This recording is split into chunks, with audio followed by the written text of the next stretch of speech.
It takes forever. We're definitely starting the video with the laughing. You done?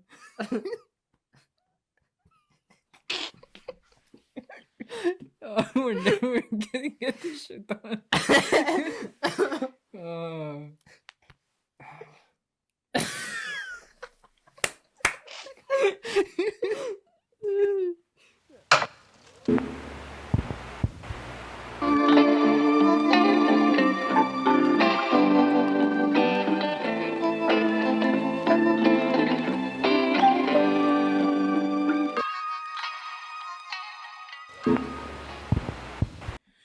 What is up, everyone? Hope you guys had an amazing week. Here we are. It's the weekend. It's Friday. If you guys don't know, this guy sitting right here, this ugly guy right here next to me on my right. This is my brother Steven Lopez. Steven, say what's up to the peeps. What's up? If you guys know Steven, he has his Instagram page, LA Sports News on Instagram. Go ahead and check out his page. He's here. We're gonna talk a little bit about sports, as you can see. It's the WBC. Mexico. Just saw the Mexico game. Definitely talking about Mexico right now. But before that, Steven, go ahead and tell us a little bit about your Instagram page. Yeah, so you can follow LA Sports News Official on Instagram, and it's on all things Dodgers and Lakers. So breaking news, game day posts, anything, and just anything about the teams.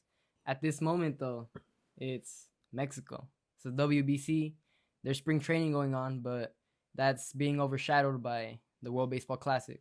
Yeah, just like Steven mentioned, it's the WBC, the World Baseball Classic. It's the first one since what, 2017, right? 2017. Yeah, back 2017. If you guys remember, that's the year that Team USA took home the gold, the championship. This time we're not talking about Team USA, we're talking about Mexico, you know? Mexico playing the quarterfinal? It's a quarterfinal game against Puerto Rico with the final score of 5-4, Mexico being on top. And a little fun fact, Mexico made a little history. It's actually the first time that the national team in baseball makes it past the quarterfinals for the WBC.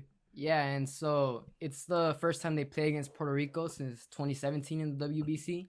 That time they played in Guadalajara, and Puerto Rico upset Mexico. So it's a little bit of redemption for Mexico against them today. Yeah, so we're just going to go ahead and talk about the game, talk about the team itself and the tournament, just, give our overall thoughts about it. Off the bat, wow, what a start to the game, right, Steven?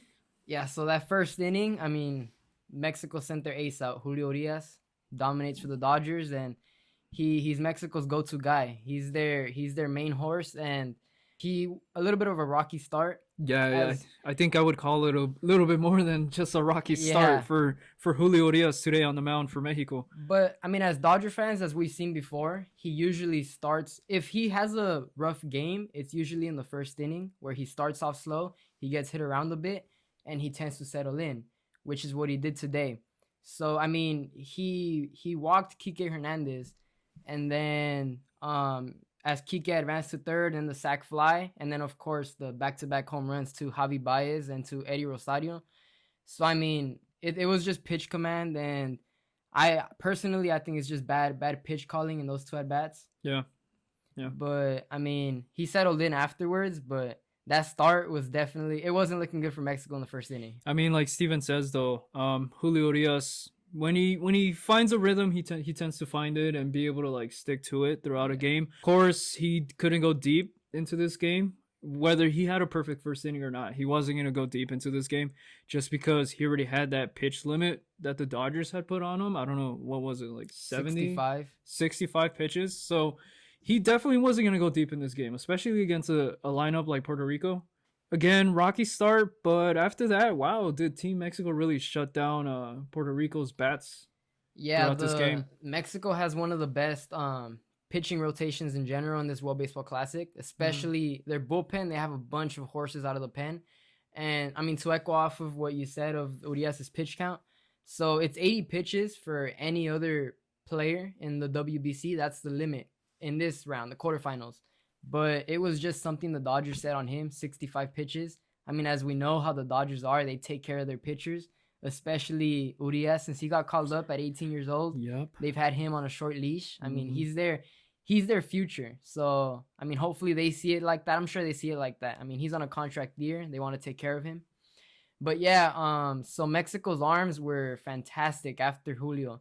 Since that second inning and on, after that first, it was just the first inning. Really, after that, they were locked down. So they put up zeros the rest of the game, and the bats came alive. Yeah, it seemed like after that first inning, Puerto Rico, I mean, they had a few chances here and there, but definitely like what you said, that Los Mexicanos out there in that bullpen, taking Yeah. control of the game and shutting them down. Something that we've seen throughout this tournament, actually, like from all the teams that were in this tournament, I think Mexico had probably like the best foundation when it came to like pitching, starting rotation, and the bullpen. And after that first inning, they really proved it today. That they're definitely at the top when it comes to those arms out from the pen. Yeah, and all their relievers were shut down, but I mean, a special shout out to Javier Assad. He's a Chicago Cubs arm, and he came in after Urias, and he pitched 2.2 innings, and he faced their heart of the order, and he only allowed one hit, and he struck out four those 2 innings and 2/3, and I mean, he was fantastic. He only got pulled out because there was a matchup situation coming on, Mm. but he could have completed that second inning too. And I mean, besides the pitching, like, wow, has this team really put it together? Like, their bats and defensively. I Yeah. mean, the two people we can't leave out and we cannot like not talk about him.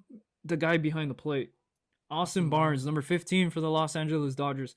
What a performance by Austin Barnes, not only in this game but in this entire tournament. Yeah, he's been on fire. I mean, Austin Barnes, we know what he can do behind the plate, and he doesn't have the greatest bat as a catcher, but he always calls a great game. And we've seen in the playoffs, he comes up big for the Dodgers, as he has for Mexico in this WBC, especially today. He got 2 hits today. He got Yes, a yes. clutch double, Hmm. and he was a part of that rally late in the game. That double, by the way, beautiful slide into second base. That hit first slide. I mean, granted, I don't.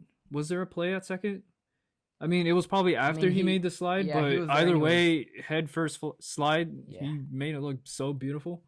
Yeah, just to piggyback off of what you said about Austin Barnes. Austin Barnes has always been like that big defensive catcher. I mean, of course, his bat isn't as well known as his defense, but wow, has his game calling and pitch calling throughout this tournament been something? He did it against Team USA. Yes. Again, rocky start again for the Mexico pitchers. Well, Julio Urias in that first inning, but after that, wow, does Austin Barnes really help those relievers that came in and really shut down this Puerto Rico lineup? Yeah, and I mean, that's something that we expected. He's always been that type of player. But what Hmm. this Mexico lineup, the bats as well, is stacked. I mean, you have Randy Rosarena at the top of the lineup. Ooh, my You boy have Randy. Joey Meneses in the middle of that lineup with Hmm. along with Rowdy Tellez, and then you have Austin Barnes, who is hitting ninth.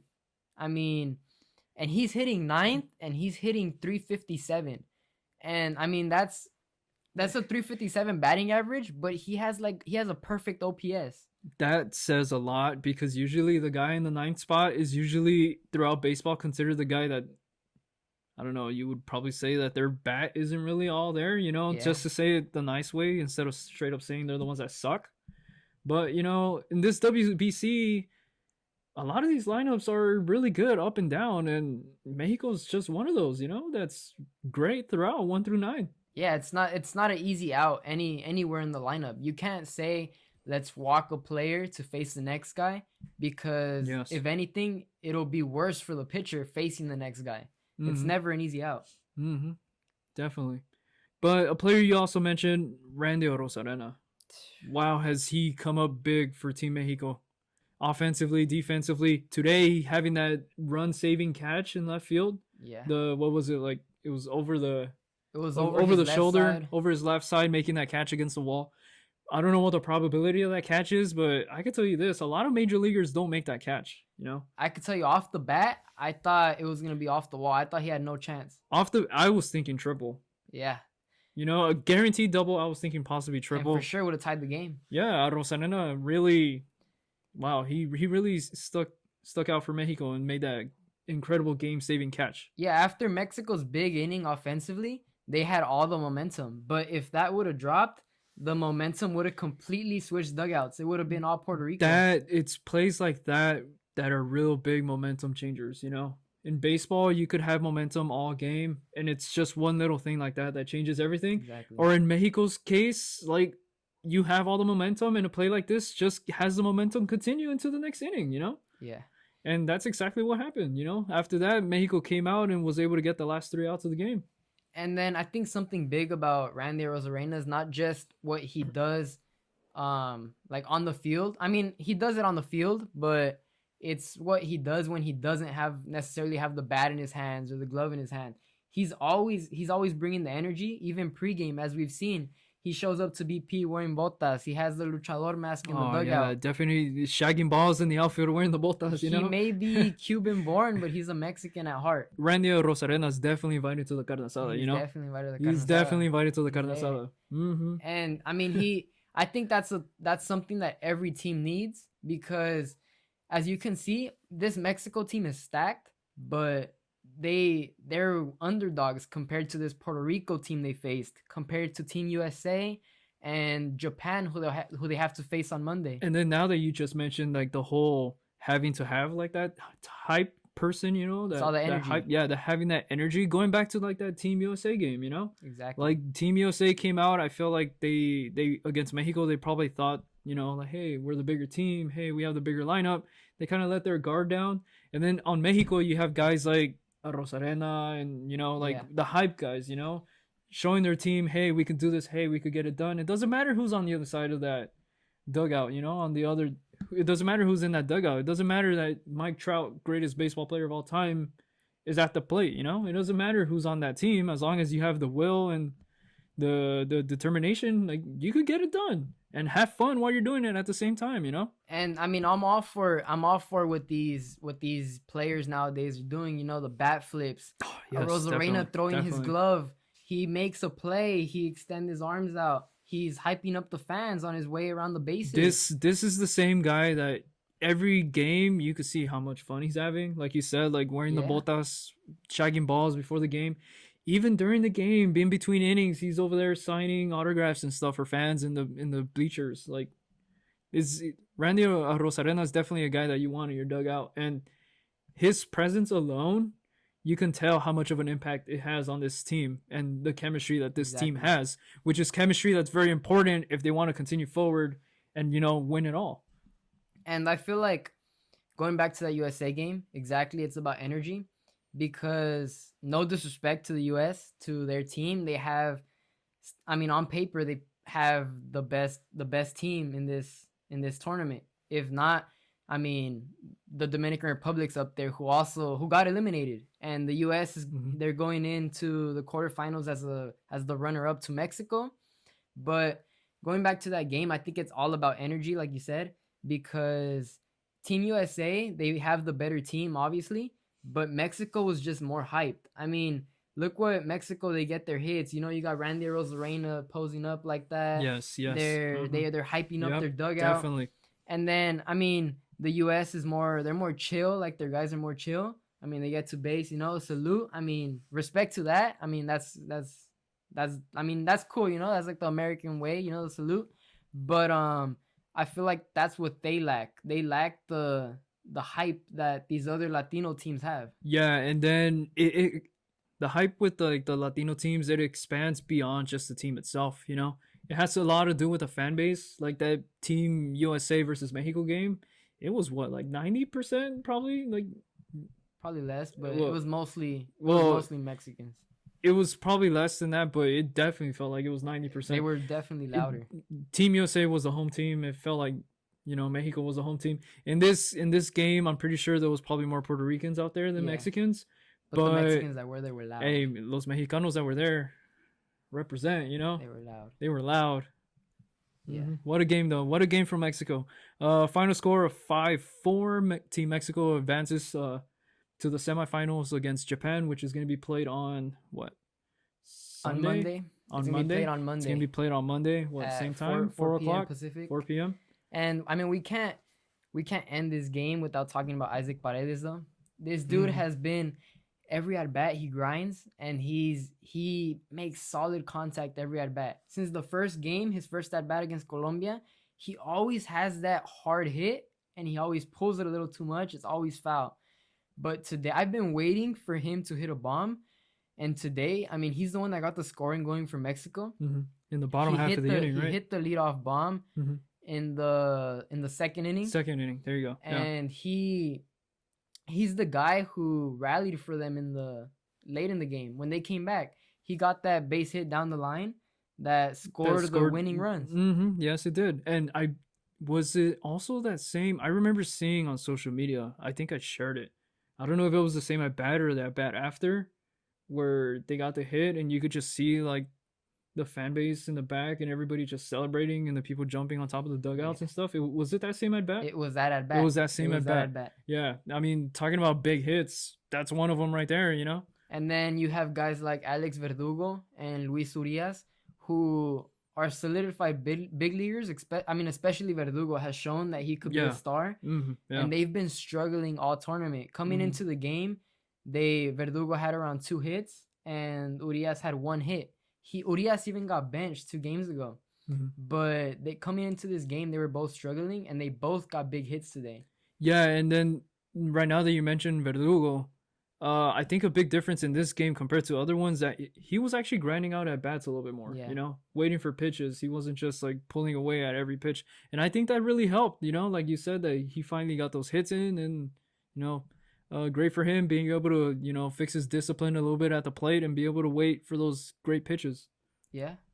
It was like that. His last at bat, he had a long at bat, and he was at 3-2 for a while, fouling pitches off until, I mean, he drew the walk, and he didn't try to do too much. He just had a great at bat, and it ended up leading to Mexico being able to take the lead. Yeah, that's something that I feel like a lot of like baseball players everywhere, like not just the major leagues, not just the WBC, but like even little league and stuff.